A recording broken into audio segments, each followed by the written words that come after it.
हुकूमती इत्तेहाद पारां 6वीं आइनी तरमीम जे मसूदे ते वसी इतफ़ाक़ राय पैदा करण जी कोशिशूं जारी। बिलावल भुट्टो ज़रदारी PM हाउस पहुची वियो। बिलावल जी वज़ीर आज़म शहबाज शरीफ सां मुलाक़ात। नायब वज़ीर आज़म इसहाक़ डार, कानून वारो वज़ीर आज़म नज़ीर तारड़, PP अॻवान शीरी रहमान, नवीद कमर ऐं मुर्तज़ा वाहब बि मौजूद।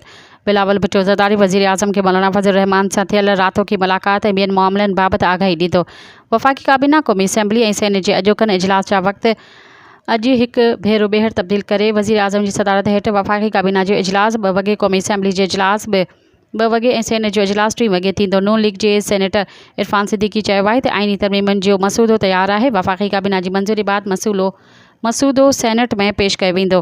इरफान सिद्दीकी चयो त वसी इतफ़ाक़ राय पैदा करण जी कोशिशूं जारी आहिनि। ज़रियनि मूजिबि राति देर सां बिलावल भुट्टो ज़रदारी ऐं मौलाना फज़ल रहमान विच में थियल मुलाक़ात दौरान आइनी तरमीमनि ते वसी इतफ़ाक़ राय न थी सघियो।